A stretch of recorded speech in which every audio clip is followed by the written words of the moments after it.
You're listening to Were You Still Talking?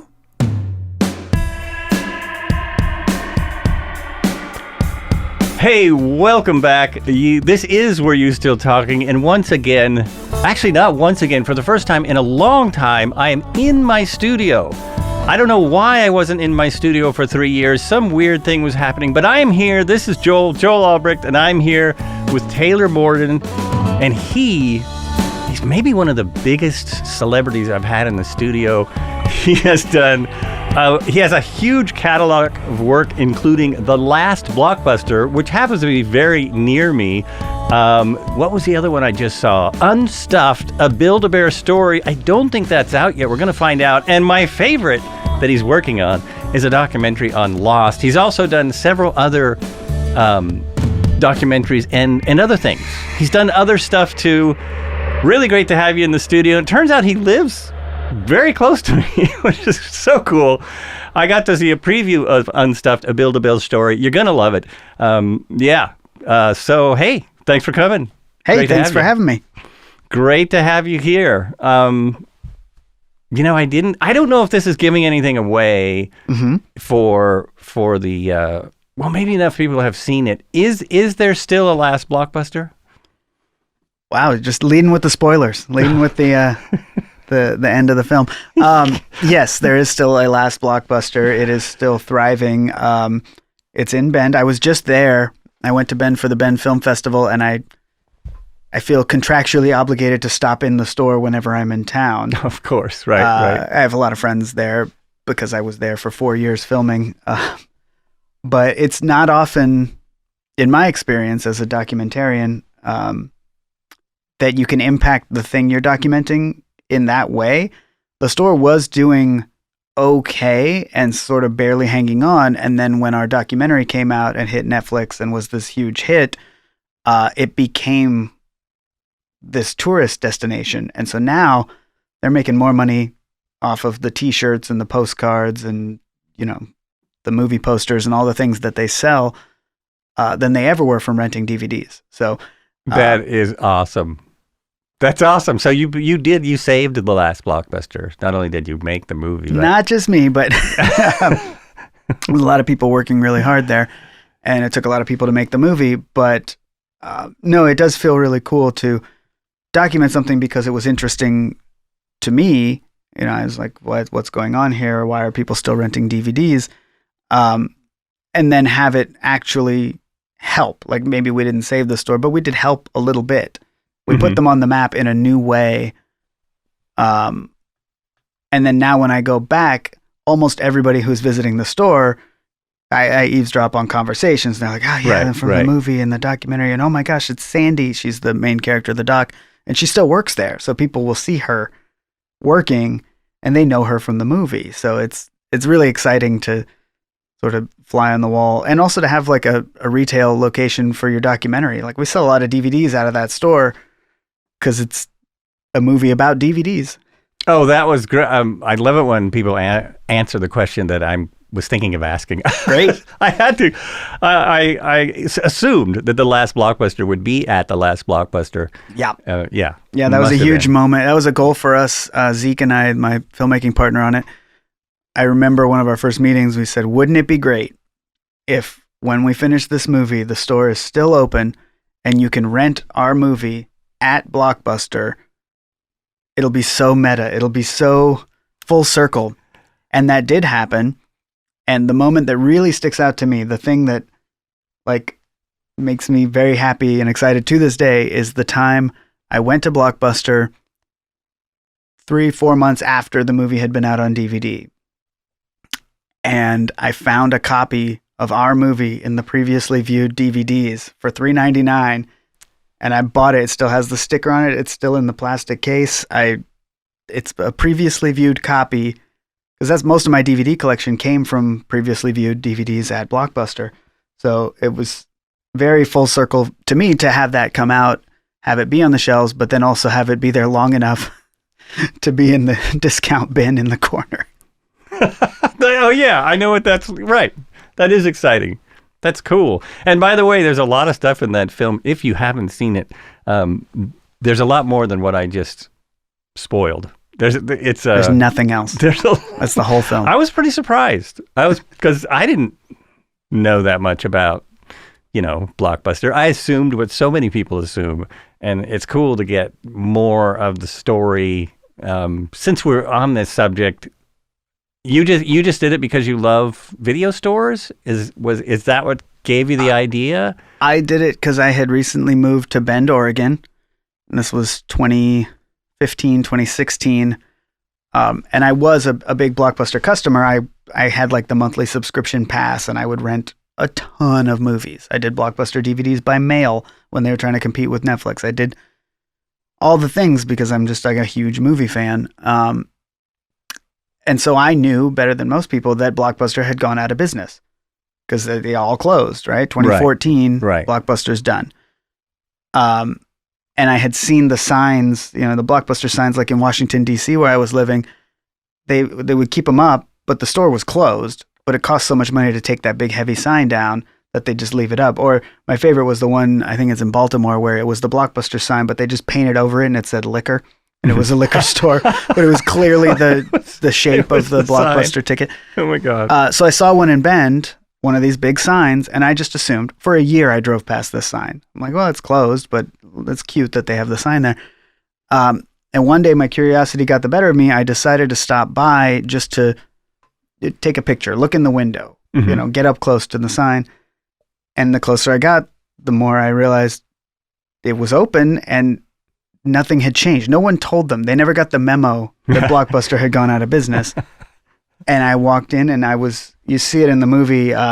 We have Doug Benson, the comedian, come up and he walks in, and the moment, just taking it in, that you're like walking through a time warp. Like it's the year 2000 in here. There's just people browsing for DVDs and renting, and it smells the same and all this. And I had just finished my first feature documentary the week before. So I fancied myself a filmmaker. So that same visit, that very first time I walked in the store, I found the manager and said, would it be okay if I start filming here? I don't understand what's happening. Can I interview you? I need to find out how this is still here. And she said yes. And then I filmed there off and on for 4 years. And at the time, they weren't the last Blockbuster. They were just one of 12. So there were still 12 when you started. Yeah. So we didn't know, are we going to travel around to all 12 of these? I was just curious. My curiosity got the better of me because I couldn't understand, this is a town that is kind of tech savvy, has fast internet. They have Netflix here. They have Amazon Prime. They have all the things. It's a pretty well-to-do town. I mean, they're. And the other stores, they were in Texas and Alaska. The Alaska ones always made sense to me. They don't have high-speed internet there. If you want to watch a movie, a DVD is still the best way to do it. Right. That made sense. So for the first 3 years, we assumed the Alaska stores would be the last one. So we would be chronicling, the Oregon store closes, and then we go to Alaska, and, they drop like dominoes. But what ended up really happening is they closed so quickly, all of them, we didn't have a chance to get there. We would call the managers and they would say, you can come film here, but we close on Saturday. Oh. And it would be like in Texas, and I'm a low budget indie doc maker. I can't get to Texas by Saturday. So it just became about this one store, and we never could have predicted they would actually be the last one on the planet. That happened while we were doing it. So it's a little bit of right place, right time, but a lot of just my fascination with DVD rental culture. But that's a lot of right place, right time. That's pretty amazing. I'm pretty sure that Flicks and Picks near us, I think it was still there after Blockbuster had closed. Was it? I think so. Because it was there when I moved here. I was trying to remember, looking at your movie, how long ago they disappeared. I thought the Blockbuster went first. Yeah, they must have disappeared when I moved away from Eugene in 2006, and they must have still been here then. And then when I came back, they were gone, but I've only been back for a couple of years. But Flicks and Picks, I do a lot of interviews about Blockbuster. Oh, right. And they say, where did you rent movies, blah, blah, blah. And I was a Blockbuster guy. I went to the Blockbuster on 18th, by the Safeway. Mm-hmm. I lived a couple blocks from there. But I would do this thing where you go to Blockbuster for the new releases, right? They have 500 copies of The Matrix. You're always going to be able to get The Matrix at Blockbuster. but they don't have any of the cool indie weird movies. I would always go to Blockbuster and then also go to Flicks and Picks. Right. Because that was the good store. No. But they only had one copy of The Matrix and it was never in. So you had to do both if you wanted, the mainstream movie and then also the trauma movie or the weird indie, offbeat. And they were categorized so cool. They'd have like a director's section and then they would.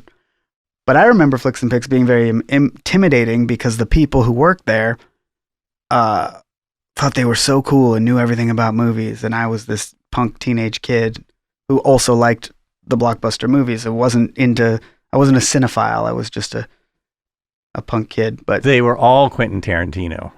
Yeah. Yes. Everyone who worked there was Quentin Tarantino. Yeah, it's true. I do remember that. It was like, you're looking for what? Right. You don't want to watch that film. Come on. Right. And then they would turn you on to some weird thing. And you take that home and be like, yep, you were right. I did want to watch this weird thing. Yeah, this weird thing was good. Yeah. This is good. So you watch a lot of movies, it sounds like. I do. You do. I love movies. And also, how did you connect to so many people? You interview a lot of people, a lot of them celebrities, mm-hmm. A lot of them. Actually, my first question is, what's Steve Smith like? Big fan. Kevin Smith? Kevin Smith. Oh my God, I said Steve Smith, the drummer. Kevin Smith. I'm a fan of Steve Smith too. I do not know who Steve Smith is or what he's like. He was the drummer for Journey. Drummer for Journey. Oh man, I love Journey. They're fascinating. Anyway, Steve Smith, Steve Perry, Cherry Poppin' Daddies, Eugene. Anyway, back on track. Kevin Smith. Kevin Smith is great. He's everything you'd want him to be. He's generous with his time. He's also a huge stoner and flaky, and we had to fly to LA 3 times, I think, to actually land the interview because he would say he's going to be there Friday at noon, and Friday at noon rolls around and no Kevin Smith. But when he's there, he's awesome. He's fantastic. Oh, that's great. And that's kind of good to hear because in a way I've always thought with Kevin Smith and people like him, how do they smoke that much weed and still get stuff done? And so maybe they don't always. They don't always. Or they run on their own sort of schedule. And he kind of runs his own little empire there. So he's not too beholden to being at any particular place at any particular time. Right. So I think it works out. And he does a lot of podcasting and most of them he can do high. Like, he's actually why I'm podcasting. Oh, wow. Because, it didn't, he said, anyone can do, you just need a microphone and anyone can do this. And he was on somebody else's very famous podcast. And so I was like, I have microphones. I have a whole little studio. There you go. Yeah. What? And he was wrong. It helps to be Kevin Smith. It definitely. Anyone can yes, you can do it. Yeah. No one's going to listen to it. Hey, maybe now. I mean, for now that I've got famous people on the show. Oh yeah.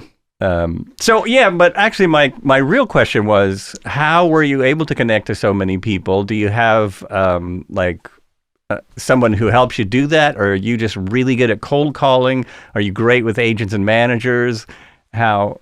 I am really good at the cold call, the cold email, the cold DM. I don't love dealing with agents and managers because we don't have a lot of money, so there's nothing in it for them. Right. 10% of nothing is nothing. Still. Why would they pass the message along to their client when there's no benefit, And I'm literally asking them to send one email or a text. Still, a lot of agents, managers, I know for a fact they don't pass it along because eventually we do get in touch with the person. And they say, my agent never told me that you wanted to talk about Blockbuster Video. I'm like, yeah, why would they? But they told me you said no. Oh, yeah. So that hurts. It's roundabout. And that happens a lot. And I've done enough of these now to know the ins and outs. And I tend not to take no for an answer until I hear it from the person. And that's good and bad. It's not the best way. I'm very persistent. But yeah, it's a lot of work. And, you see one of my movies and you're like, there's like 5 celebrities in this movie. That's amazing. How did he do that? At least. We reached out to 500. Yeah, see, but that's... And we worked hard, and 1% says, okay, sure, I'll talk about Blockbuster Video, or I'll talk about whatever, ska music or Lost. Like, you gotta...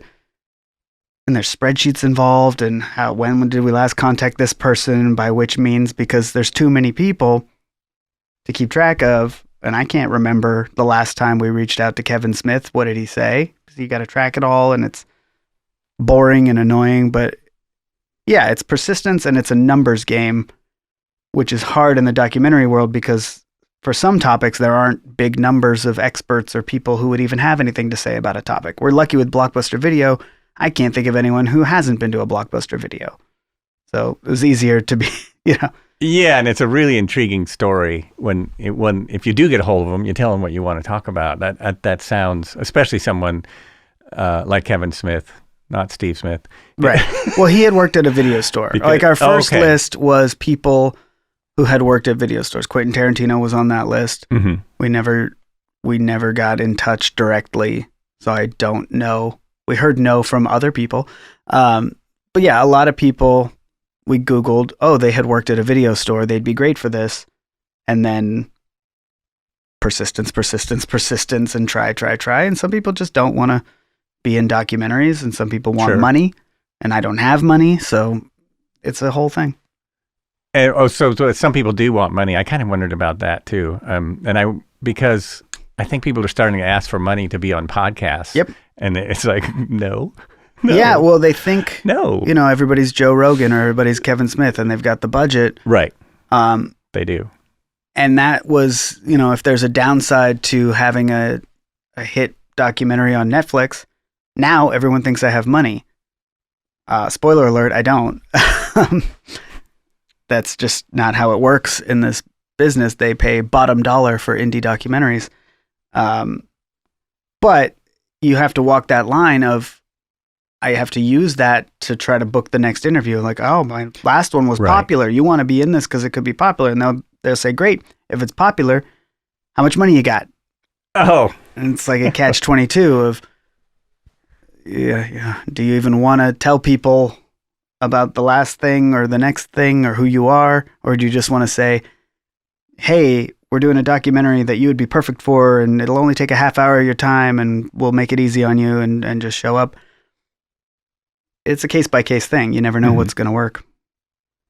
And like I said, 99% of the time it doesn't work. So, but that's great that you push for that 1%. I mean, I'm really shy about contacting people, unless I'm at their preview and they're like standing there. Yes. Well, that is the very best way to get someone to do an interview is face-to-face. Right. Or to say, hi, yeah, we've met. Will you do an interview for this thing? And that's the biggest thing on things like we're doing this one about Lost right now. It's when you finish one interview with somebody who worked on the show or something. At the end of that, you've had a good time. You've been chatting for an hour. Hey, who else do you know that might want to chat about Lost? And then they open up their phone, has everybody's phone number. So you get the direct contact. You get in touch with one or two more people. And then those people know one or two more people. And so it does tend to snowball. You pick up momentum as you go. Best example of that was when I did the one about ska music. We started with just the bands we knew. Because I had played in ska bands, and we just went, we know like 4 people. We know someone from Fishbone. We know someone from this band and this band. And we went and interviewed them. And as we're wrapping up, who are your friends in this industry? And every community is tighter knit than you think it is, if it's about a specific thing. So you find that people know each other. Oh, yeah.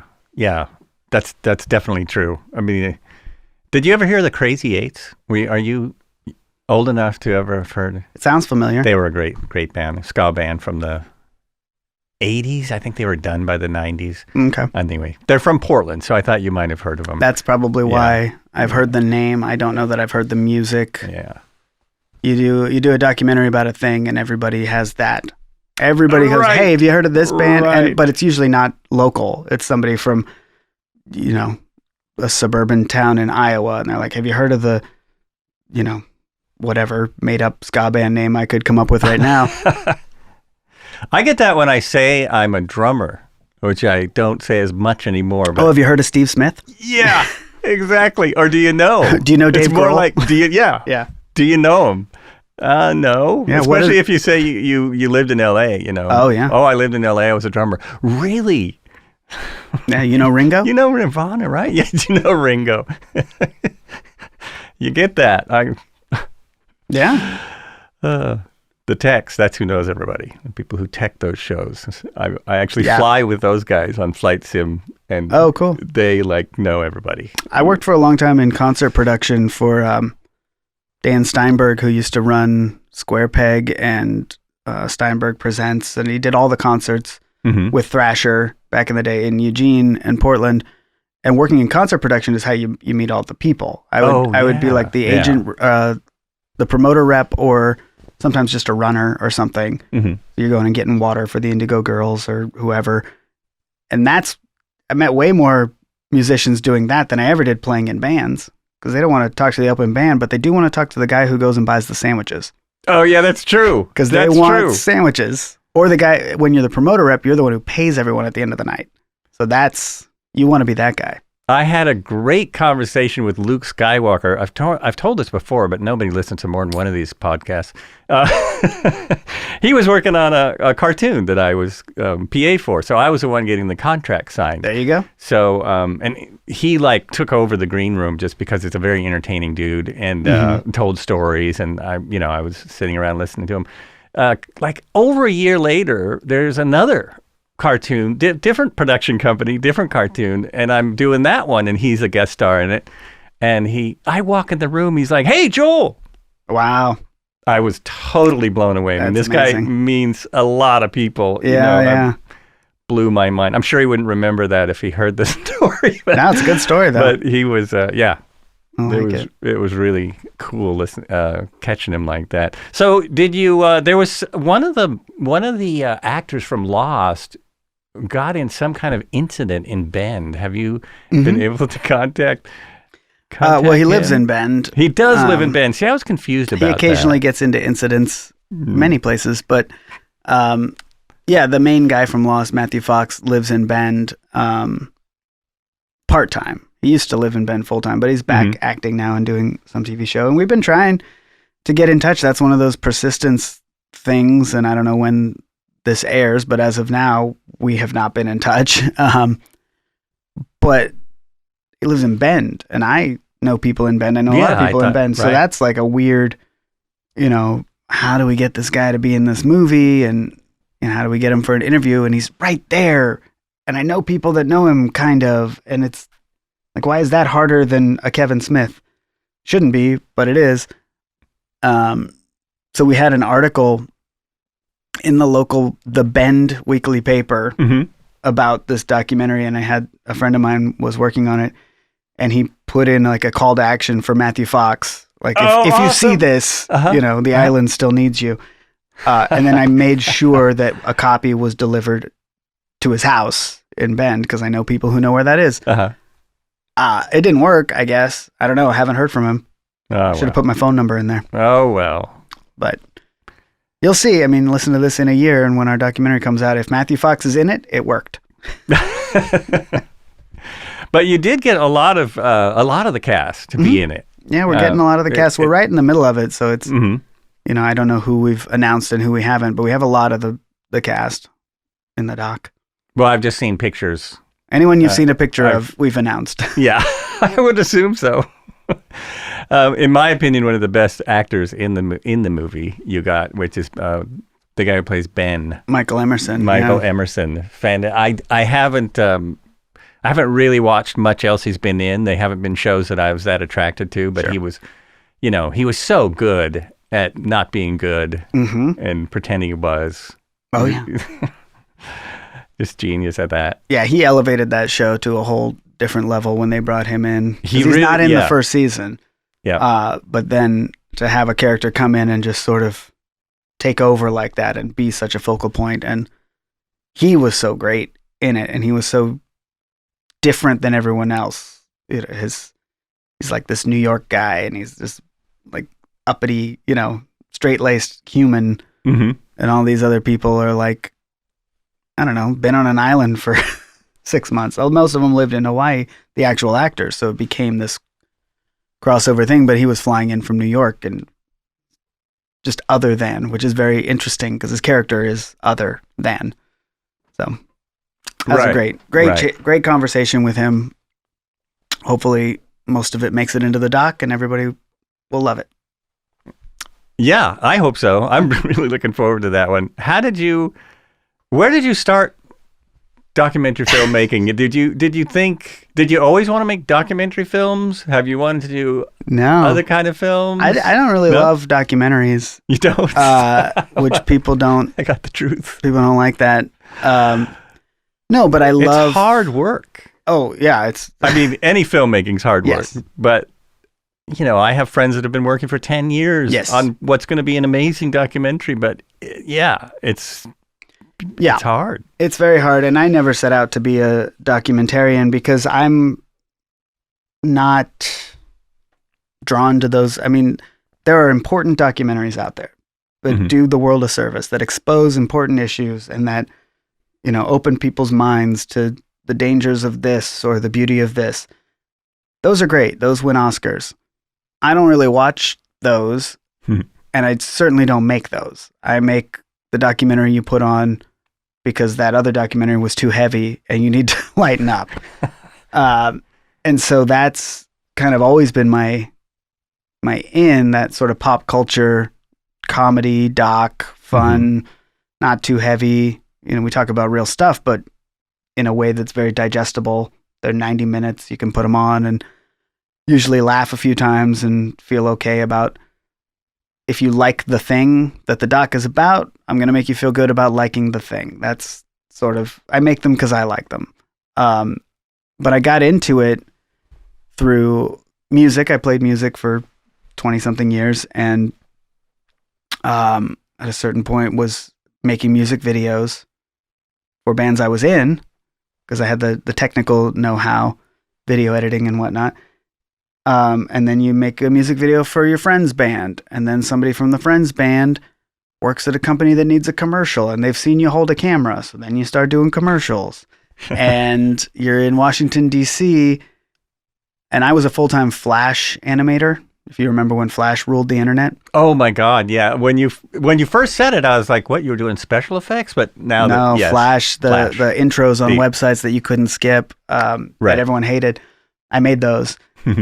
And in 2009, Apple decided they weren't going to support Flash on any of their devices, and Flash just died. It just wasn't on the internet anymore. Wasn't that some kind of hole in it? It was a security thing, but I think there might be more to it than that. Because it was owned by Macromedia, which was bought by Adobe, and it was a whole behind-the-scenes thing, because it's not like you can't patch a security leak. Right. So I think somebody at Apple was like, we have a different thing that's going to be the future of the internet. Let's not support their thing. It will die. Right. And we'll weed out the competition. Anyways, it worked. I was out of a job. I just started doing video stuff, and I looked around, and it turns out you can make a pretty good living shooting weddings and shooting real estate. And so I spent a couple years shooting weddings and shooting real estate when Flash died. And so I had that sort of skill set. When we left DC and moved back to Eugene, or Bend, actually, all I knew was do weddings, do real estate, commercials, music videos.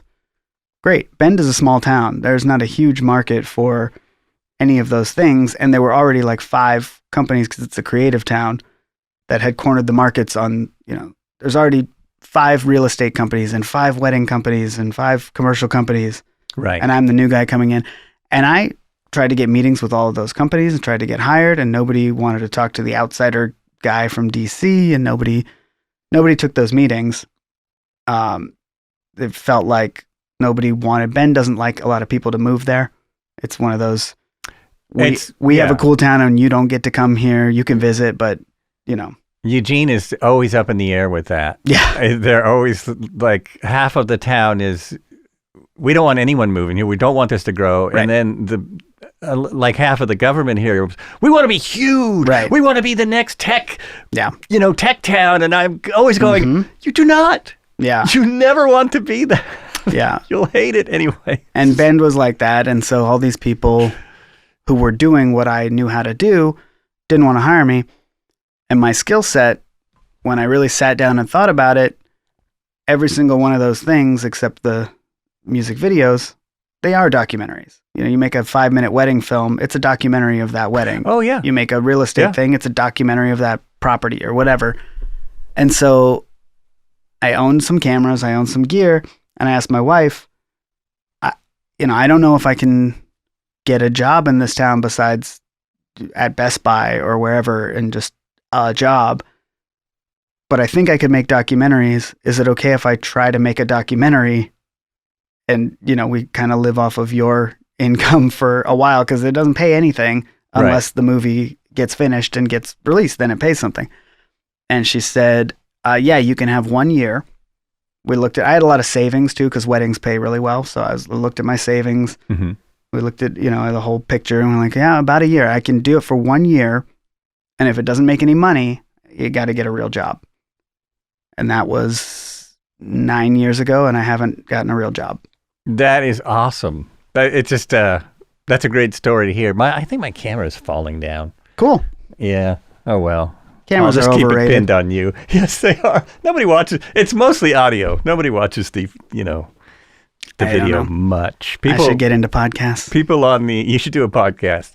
People on the YouTube still listen to it. They don't watch it, Right, yeah. I listen to stuff on YouTube and it's just on like the corner of the screen over here. Yeah. And it's not. Even the people with they have huge podcasts and they've done a ton. I mean, I have some made up lighting in this room.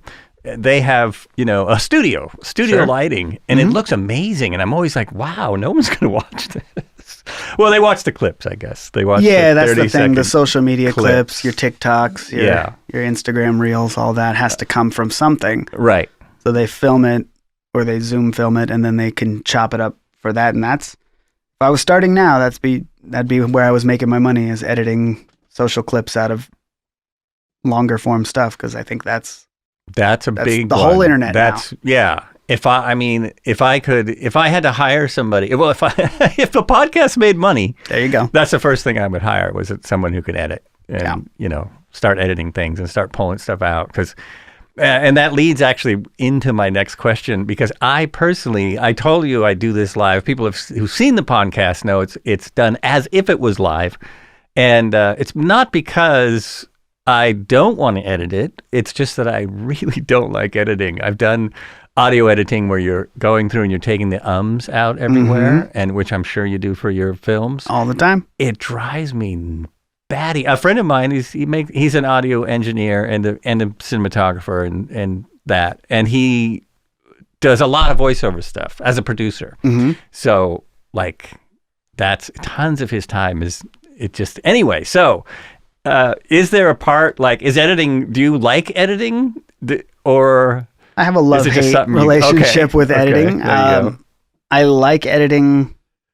In documentaries, editing is the whole thing. Right. Because you go out and you gather 100, 200, 300 hours worth of footage. And then you get home and you could tell any number of stories. You have the content there to shape whatever you want. I'm saying these ums just so you'll have something to cut out later. Oh, thanks. But just cut those out in your mind, audience. Thanks. Right. But no, editing is where all the power is, but it's also can be very tedious and very time consuming. My wife knows that when it's editing time on one of these movies, she may not see me for 3 months. Like, I'll be in a room the size of this with a computer, and from my morning cup of coffee until 2 or 3 a.m. that night, I'm just clicking buttons and making stuff happen. Right.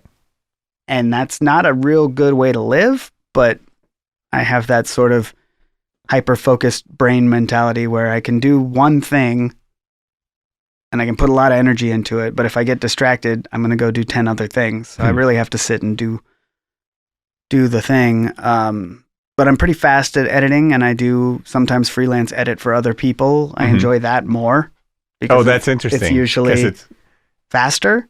Right. The commercials, things like that. But also, it's more interesting because I haven't already seen all the footage. I'm like, oh, that's cool. Look at what you did. And oh, wouldn't it be neat to put this next to that? And what about a sound effect here and stuff like that? You have a lot of power as an editor, and I think it's an underrated aspect of filmmaking. A lot of people undervalue it. You're like, who's the director? Who's the writer? Who's the producer of this thing? But in the documentary world, it's who's the editor. That's who made the film. That's true, and a lot of directors will say the same thing. It's like the editor makes or breaks this film, right? And because editor and sound design is what can turn just a not very good film into really a gem. I mean, I've talked to some editors who on big films where they talk about what they get, and they just get sometimes a lot of junk. Yeah. They have to go through it all and cut it down and make it work. So it's amazing. But it seems like you have to have that attitude, that tenacity to keep it going. And so do you? I just said now I'm really conscious of all my ends and ums, and I could if I do the Kevin Smith trick, he turns into fucks. You see. Yeah. Instead of saying he says, well, fuck. Yeah. So anyway, we I didn't where know we was could I? swear on this. Do you? No, you can't. Oh, okay. Don't fucking swear, man. It's you can use all the language. Great. The whole. I'll start now. I should tell people, not that I don't go out of my way to do it or anything. Yeah, some people ask, and yeah. Tell them, sure you can. Where was I? Oh, so are you writing it in the editing room, or do you do some writing, as you're going, or? Right. That's a great question in the doc world, because I've seen it happen every combination of those two ways. A lot of times you'll write an outline, which is how you know which questions to ask your interviewees to get the sound bites you need to tell that particular story. But it always goes off the rails. It always goes in directions you weren't expecting. So that outline doesn't always hold up when you go to edit. And so you're rewriting. And sometimes I work with writers who are helping structure the story, or if we have a narrator, sometimes we have a narrator, somebody has to write what they're going to say, and there's a lot of research involved because we got to get the facts right. And you can't just say something happened in 1992 if it happened in 1993, because the internet will destroy you.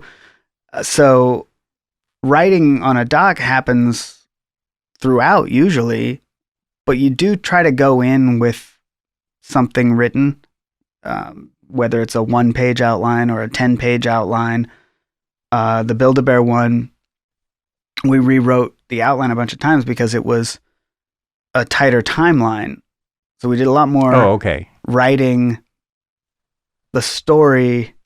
Basically, we didn't film a bunch of stuff that's not in the movie. We filmed what's in the movie because it had to be done basically in a year, because it was for their 25th anniversary, which happened. So they wanted it done. And so we wrote an outline, and they said, that's great, but change this, this, and this. And we rewrote it until everybody was happy. And then we just shot that. And we didn't let it go off the rail. I mean, it probably wouldn't have. It's the history of teddy bears. The beauty of things that have happened in the past is it's finite and you know what happened.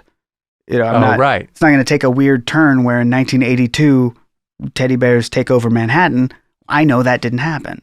I can Google it. But you should have put it in there. But it didn't happen.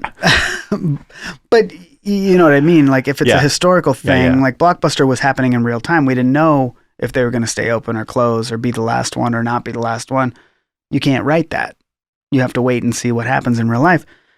But on, the history of Build-A-Bear Workshop, I mean, it'll change now.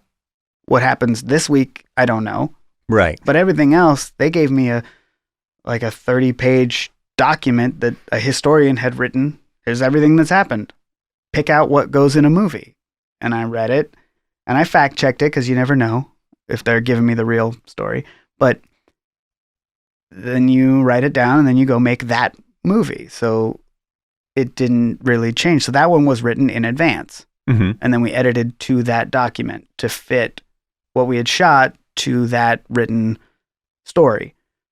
Blockbuster was written in advance. I had my partner he's a professional screenwriter in Hollywood, so he did all the writing, and he wrote an outline, and then we shot stuff, and it changed, and it kept changing throughout. So we'd rewrite and pivot, and well, now this has happened, so we got to change. Because we were trying to mirror what was happening now with the store, with the history of the store, or the history of the franchise. And that only works if it works. Right. Right. Because we can't control what's happening now. So that one was being rewritten until the day we handed in the final file. We're tweaking, maybe this changes to this. And then some of them, like the history of ska music in the 90s, I knew what that was. My producer on that also had played in a band with me. We knew what happened. We lived it. So we didn't write anything down. We just went in going like, we're going to tell this story. We think we know how it goes. And it kind of went that way. So that one was really written in the edit. Mm-hmm. So we just gathered a boatload of footage and then pieced it together. That's really interesting that you've done it both ways. Mm-hmm. And so let's back up a little bit. Build-A-Bear was the first documentary that someone hired you to do. Yes. Right? Because I know you said that in the preview that I saw. Mm-hmm. And having a year to do a documentary also seems really, really fast. Yeah, that seems like amazingly fast. Did they have was there enough budget to make that happen faster, or was it just never sleeping, or like did you? Well, no, it was in the planning. It was in the planning. Right. So right. Sometimes docs take a long time because there's no money and you're just doing it when you can do it and you have a day job or whatever. Sometimes they take a long time because something is happening in real, if you're documenting the fall of Bitcoin, well, you got to wait and see what happens. Oh, right. And you can't control when something's going to happen or make the news, or sometimes you have to reopen. I know a lot of documentarians who make their whole movie and then something happens and they got to go back and it's already finished, but they open up the file and they redo it because it changed. So with Build-A-Bear, like I said, they came to me with this history and they're like, it's historical. Mm-hmm. We're still open, but that's not the story. The story is where we came from and why teddy bears are cool. Please write a treatment for that. But because we wrote it in advance and didn't film extra stuff, then the editing could be faster because I knew exactly what the story was supposed to be from the beginning. And we weren't waiting for anything to happen. So we just go film there's 4 key interviews with people who worked at Build-A-Bear. And I said, will you say the things from the outline? Oh, okay. And then we cut it in. Wow, that helps. Well, I didn't tell them what to say, but I asked the questions that lead to the answers that are in the outline. Uh-huh. And we didn't talk about, there's huge gaps. If you watch the movie, there's the origin in 1997. And then I think the next thing we talk about is in 2004. Oh, yeah. It's a bit of... And that was intentional because... Bit of a jump. Well, because it's a 90-minute movie. Right. And, it is very cool how fast they grew and how it did. But we just montaged that and we said, in this year they had this many stores and then this many stores and this many stores. And of course, there's little stories that we could have told in there that would have stretched it out and made it longer. But in the writing process, we had to whittle it down from 30 pages to 6 pages. And sometimes you skip a year. But then, if I had all the time in the world to tell all the story, I would have filmed all of that and then in the edit decided which were the good stories. Oh, but instead, we okay. decided in advance, so it took less time because we didn't waste time filming. Not waste time, but we didn't shoot hours and hours of footage that we didn't need. Mm-hmm. We shot the movie, which is more like how a narrative film is made. You write a script, you shoot the movie. Right. You don't shoot 10 hours, 10 times that and then whittle it down later. Unless you're Scorsese, but he doesn't whittle it down. He just gives you a 4-hour movie. He just gives you a 4-hour movie, but I think he shoots like 60. Well, there you go. Some insane amount. That's too much. It is. It really is. I think I have to fix something here. This keeps falling. It's not that important. It's mostly on you. Okay. Like you got a cool Dutch angle there, though. I think I do. should. It's like what the? I want to be crooked It's an old Batman movie. How's it going? Is this what you? I tend to talk too much, but No, you can't. In my opinion, as a podcaster, this is just my opinion. I'm here just to shut up. Like you have the same. I've done your job. Yeah, you've done this, and it's even more so with you, where you're just asking a question and letting them talk. Yeah. But even I think I prefer that in a podcast. That's what I'm looking for. So I love it. That was one of the reasons I asked you after seeing you answer questions. Yeah, I could talk. Yeah, but it's great. Cool. It's great. It's better than just I did that, and I did that. No, happy to help. Yeah, I met him. Yeah, whatever. Well, that's not a good story. I try to. It's not a good story. I work in anecdotes and sound bites, and I know that's probably what you need. So there's a story. If there's a story behind it, I'll try to work it in. And if there's not, I'll just ramble until you cut me off. I'll try not to cut you off. Oh, you should. What was it? Oh, so have you thought about, it sounds like you've done a lot of documentaries because you're passionate about these different things, or you found them interesting.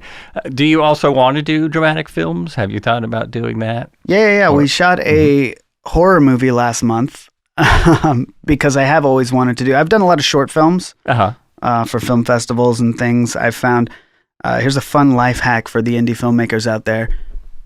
If you can make your short films cheap enough and then meet people at film festivals you want to go to so you could submit directly and not pay the submission fees, then it's cheaper to make a film every year than to pay to go to film festivals.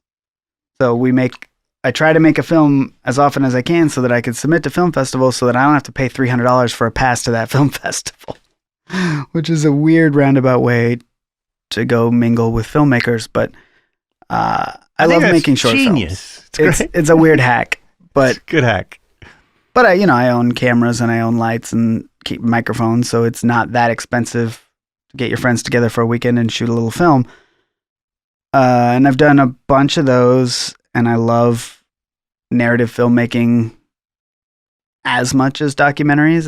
They're different. They're totally different things. Mm-hmm. But some of the skill sets transfer. Editing. You edit both, and sound mixing, and all these things apply to both. So it's fun to be a little bit more creative and a little bit more in control, because in documentaries you have no control a lot of the time.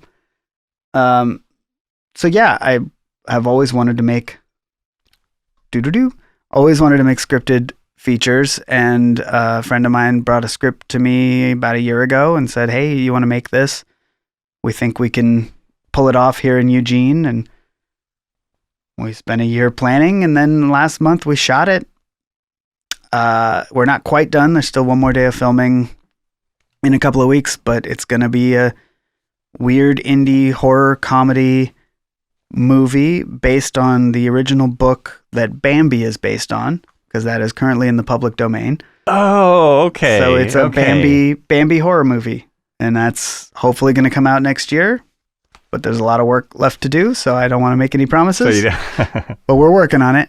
And that was a ton of fun and very different than documentary filmmaking, because we're, measuring fake blood by the gallon, and there's no fake blood in documentaries, almost ever. Never? So it's real blood. It's a documentary. In some really terrible documentaries, they do reenactments. Hey, I love reenactments. Do you? But I like calling attention to how terrible they are. Oh, okay. Because I've seen some. There's good reenactments and there's bad reenactments. Whew. Anyway. Yeah, we did all our reenactments in the Last Blockbuster are either me with popsicle stick puppets reenacting a scene, right, or one with actual puppets, because I knew a guy who had some puppets. But there's no actors trying to reenact a thing that happened. Yeah, those are fun. I guess I didn't even think of those as reenactments, but I suppose they are. Yeah, I had a lot of fun. A lot of fun with those.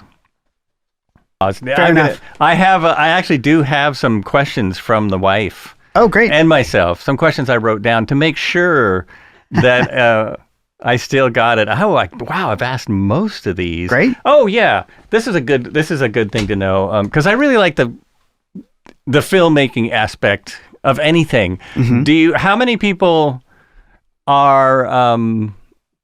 Do you have a team that you use all the time now that you're on your third really big one? You're on your fifth documentary? I am currently working on my fifth documentary and first narrative feature at the same time. So movies 5 and 6 are being shot right now while we're out pitching movies 7, 8, and 9, trying to get money. But yeah, you meet people, you work with people along the way, and the ones you really like, you work with again and again. And so since most of what I shoot can't be done in Eugene, Oregon, because Kevin Smith's not coming to you. He's not. He would love it Mike here. Tyson is not coming to you. You know, these are people you have to fly to meet. So I have people I like working with in LA and people in New York and people in Texas and people in St. Louis that I like working with. So you build that up over the years. But for the most part, we never have budgets to pay. It's usually just me and whoever I can afford or whoever's working on the movie with me. So I'll have people come in to work on a documentary. My friend Ralph is producing the Lost doc with me. And I brought him in because he's well connected in the Lost community. He's a podcaster. He's good at interviews and he's very organized. And he's a huge Lost fan like I am. So he gets the big picture of the story of the fan base. He's one of these people. He had a Lost podcast at the time. But he'd never done anything in film before. So I bring him in. And we're working on this together. We're breaking the story down, writing that outline, doing all these things. And he's booking interviews and doing the things a producer does, booking us an Airbnb or finding a sound person in this town that we don't know anybody in. But I also sort of I train people. Like he knows how to set up the microphones now, and he knows how to set up the lights, and he's figured out if I set up the camera for him, he's panning with the talent and hitting record and stuff. So I sort of just train whoever's around me to get the job done when I can't bring in people. But yeah, you work with a lot of the same people when you can. The problem is always budget. Like I can't afford to pay people what they're worth. There's people I would love to work with every time, but if they have another job that has money, they have to do that other job. Right. Because everyone has bills. And a lot of times we make these documentaries with no money, no outside money coming in, and it's a gamble. And I'm fine gambling on myself. I'll say, yes, I'm going to work 2 years on this. And if it makes, $100,000, great. I paid myself back for the 2 years of work I did. But there's a chance it only makes $5,000. And then I've made $2,500 a year for 2 years. And that's all I have to show for it. And that's not anecdotal. That has happened to me, both sides of that, right? So I try not to do the math and figure out what I make per hour because there are laws and it's nowhere near minimum wage. But I can't ask other people to take that leap with me. I have to pay them at least something. At least, you're coming to work on this thing. And if it makes I try not to tell people I will only pay you if it makes money because they know how indie film works and they're not going to get paid. So it's a tricky situation to where sometimes if it's Blockbuster or Lost or Ska, and there's people that love these things, you can get some volunteer help. Like somebody will help you mix the audio for your ska documentary because they played in a ska band and they really want it to sound good. Oh yeah, okay. And so instead of paying them the $6,000-$7,000 it should have cost, you give them $500 and their name in the credits and they come to the premiere and everybody's happy. And that's like the indie filmmaking of we love this thing, so we'll work for free or discounted, whatever. And that happens. A lot of people love Lost and they're like, can I do visual effects for you? And I'm like, I don't know how, but if you make me a CGI airplane, I'll use it. That kind of thing. That happens. But for the most part, you work with whoever's available and whoever you can afford. And the problem is I make movies. I've been doing it long enough now where the people I started with that I could afford, a few $100 here and there, got better and better jobs. And now, I can't afford them. The people that worked with me on my first couple of movies, I can no longer afford unless it's like a Build-A-Bear situation where somebody else is paying the bill. So was that too long of an answer for, do you have people to work with? No, not at all. I like that answer because it said a lot about independent filmmaking, which I think most people don't quite get. Right. They don't understand that a really successful documentary is not a big money maker. I mean, a fairly successful independent film maybe doesn't make a lot of money.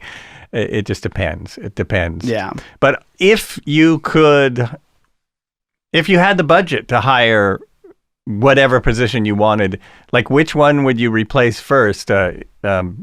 Producer, editor, sound guy. Is there a certain part of it that, man, if I could just hire someone every time, it would be so much easier? Or does it really is it always fun? Or it's different. I mean, so on set, filming like an interview for a documentary, it's just faster to have more people. Like I can set up a microphone, I can set up a light, I can set up a camera.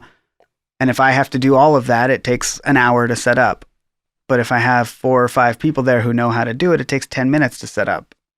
So it's a trade-off of what's more important. Also, sometimes you don't have an hour to set up. In these celebrity interviews, they say, you can have Kevin Smith from 1 p.m. to 2 p.m., including setup. So, and that's not what happened with Kevin, but it happens with some people where then you do bring in the people. Mm-hmm. You say, okay, well, I need 4 people to set all these things up because we don't have any time. My favorite thing to not do on a doc is edit.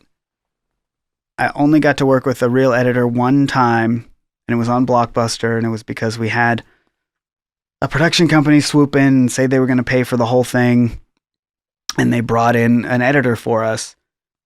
And then they disappeared and never paid for anything, and we were on the hook to pay for it. Oh, no. But that's it happens all the time in Hollywood.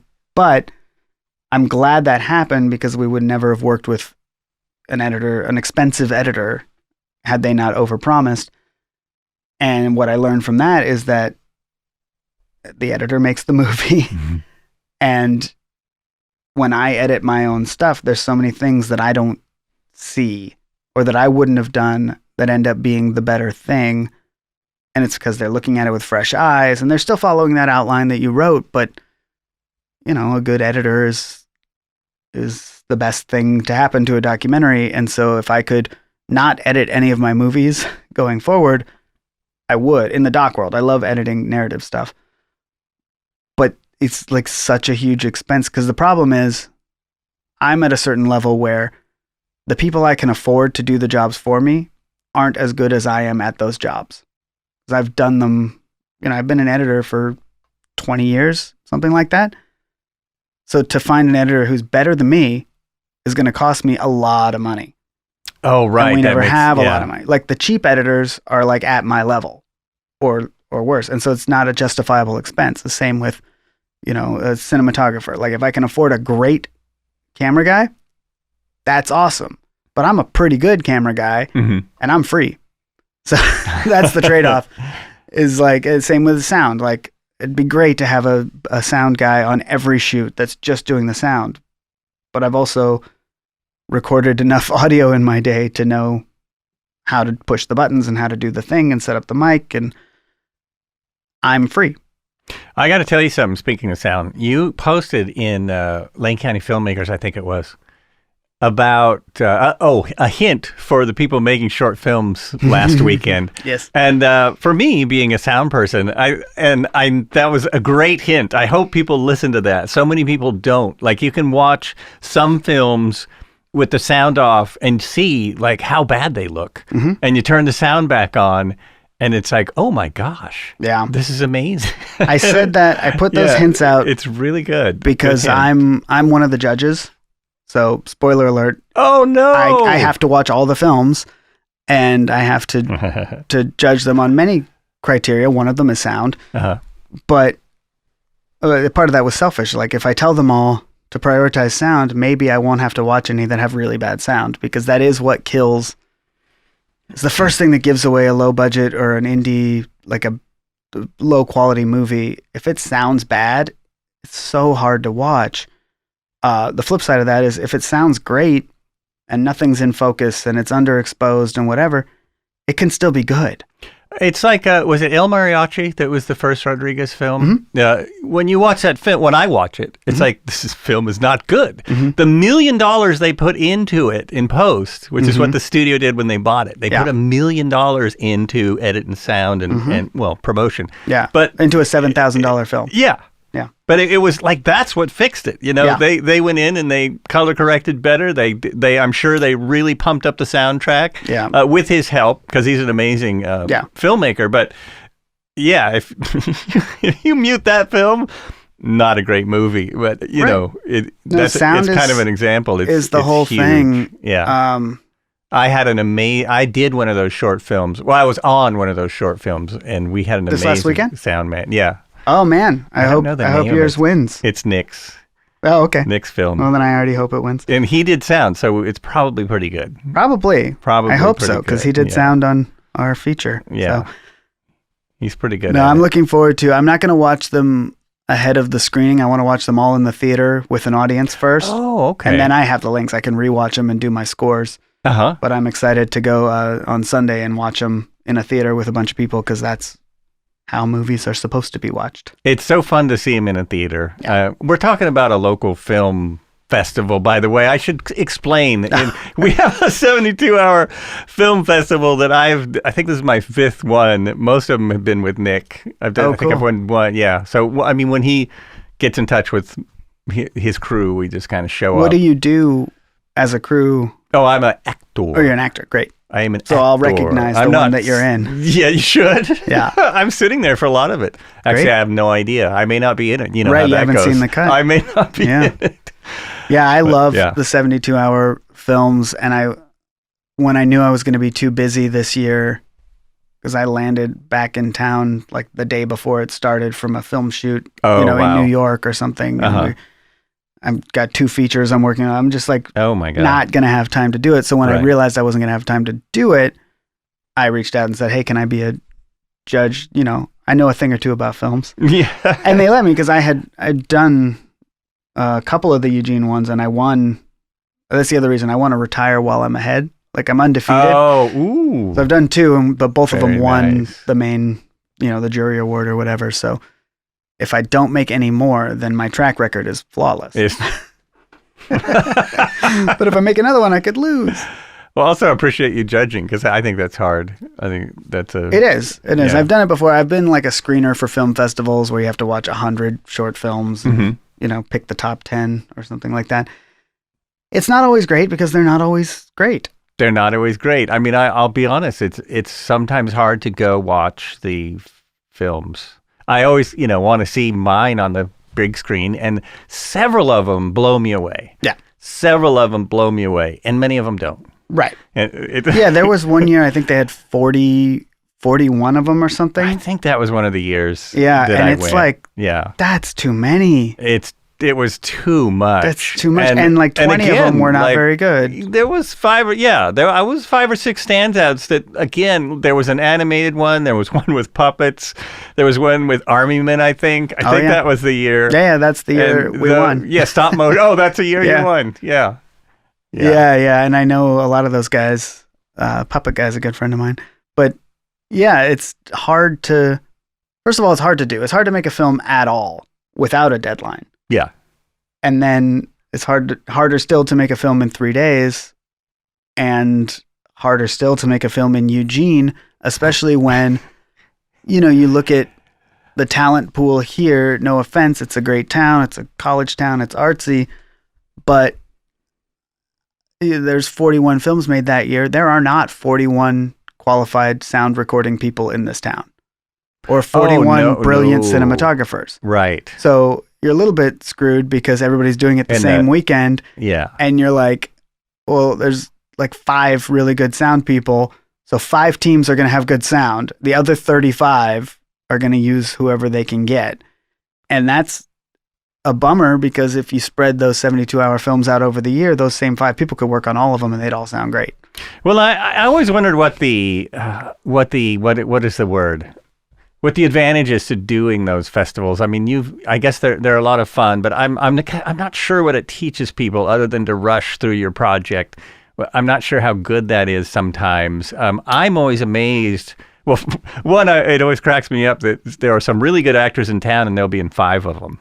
Yes. And I'm like, how did they stagger these shooting how did they times? get that done? Because, I love working with Nick because I show up for 4.5, 5 hours as a talent. Right. And he's done, even if, I've pretty much been an extra before, same thing. So easy. It's always torture because he's always got something, he's always in a barn or something. But this year but also the amount of, some crews, like his crew, was a professional film crew. Right. I was like, whoa. Yeah. Wow. And then you put that up against, there's always, a team of high school kids and a team of just hobbyists or people who have never made a film before. That's my favorite, is people who, you ask if there's a benefit to the 72-hour format. There's pluses and minuses, right? Because if you've never made a film before and that's how you do it, it's not a good representation of what filmmaking is like. And then you're maybe burnt out. You never make another one because it was too hard, or you want every film to be that fast paced and you've learned nothing.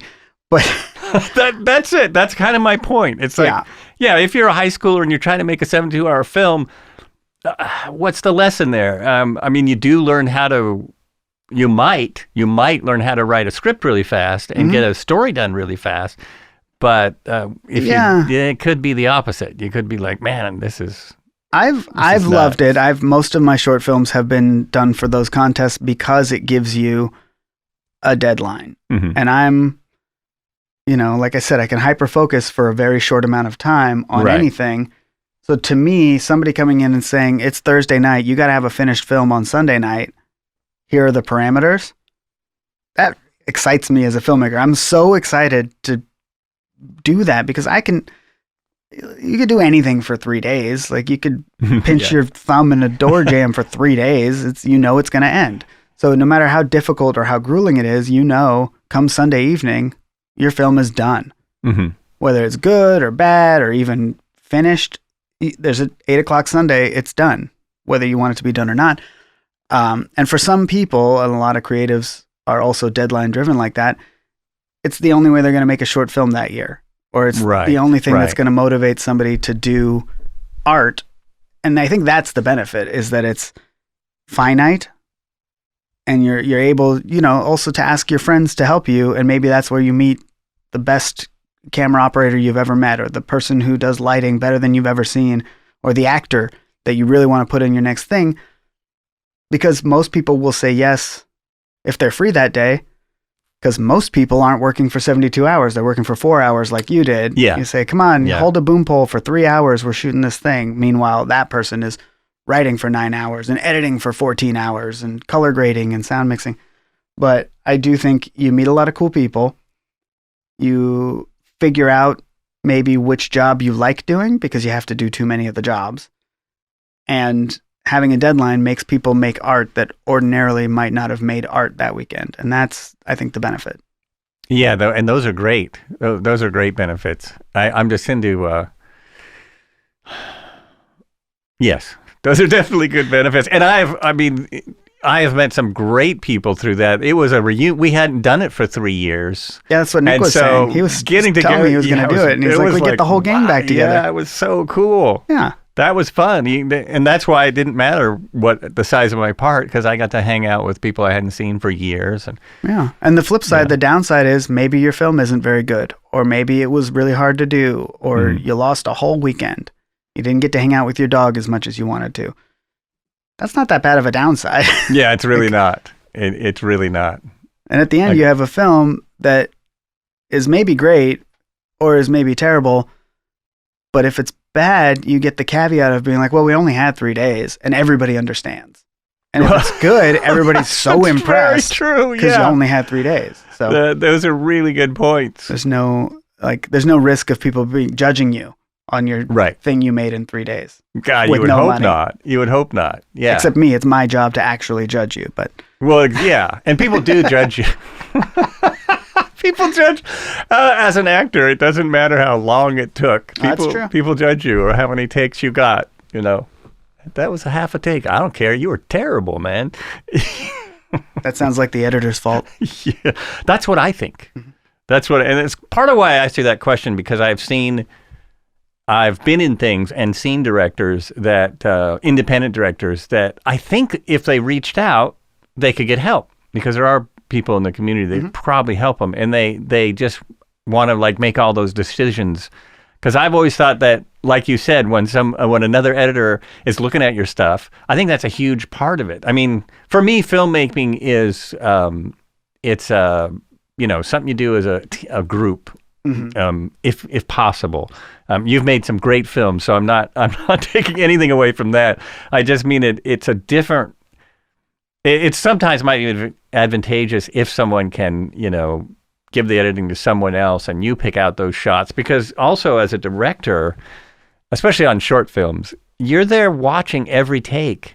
There might be a reason you don't like a take that has nothing to do with your feet were cold, or the refrigerator was beeping or something. Right, has nothing to do with weird. Which is the best performance. That's true. Yeah, or you were angry at that actor because they didn't say what you wanted them to say. They improv'd something, and that's not what I wrote, so I'm not using that.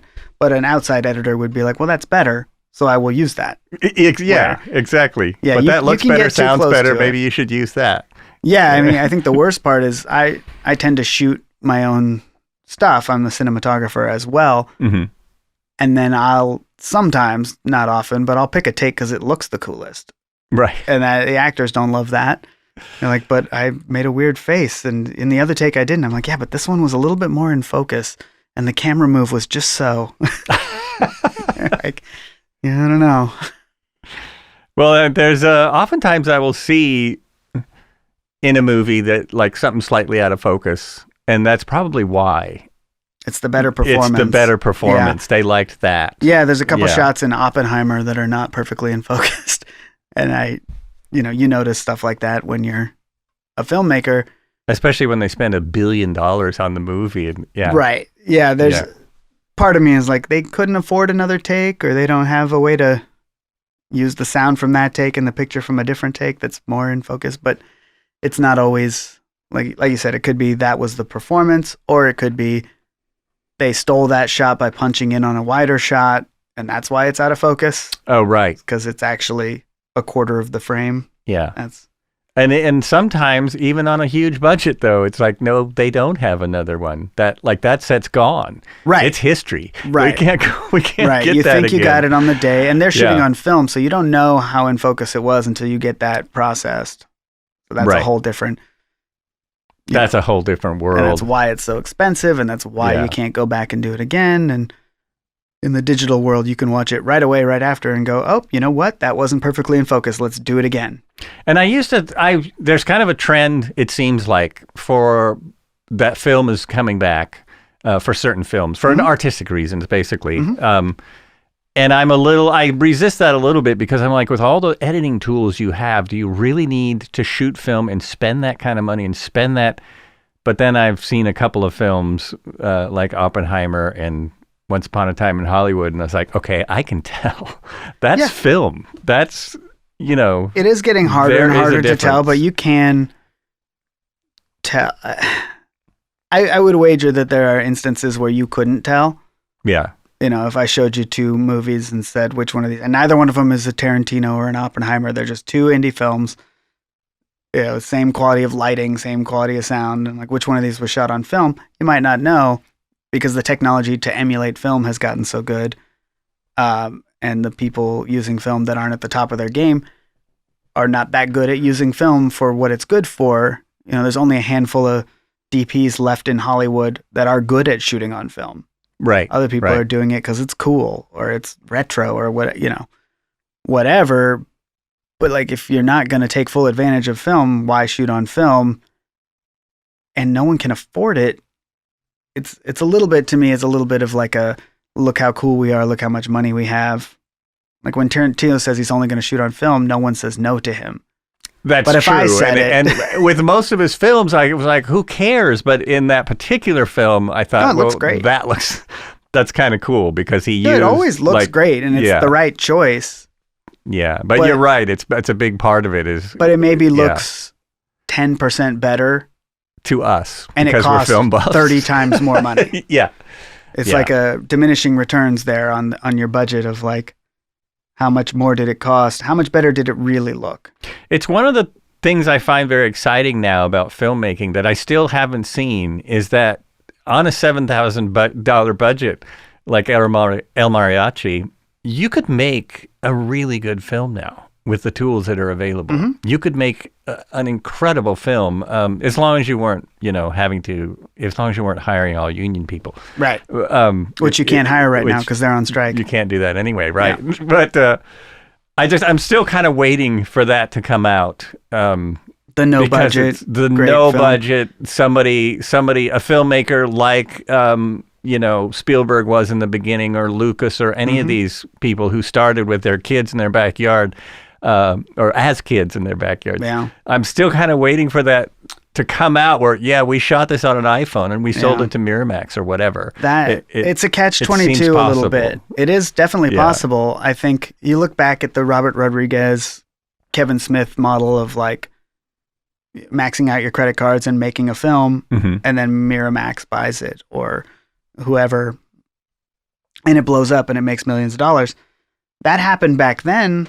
Partly, I think, because it was so damn hard to make a movie and nobody was doing it. And the fact that Robert Rodriguez could figure out how to make a movie for $7,000, like technically, I'm not talking about writing the script. I'm not talking about getting the right actors. I'm saying he figured out a way, if I use this sound recorder and I buy this film stock, he was buying the ends of the film, like that they trim off when the studios don't need them. So he would only get 20 seconds on this roll and a minute on this roll because it was cheaper.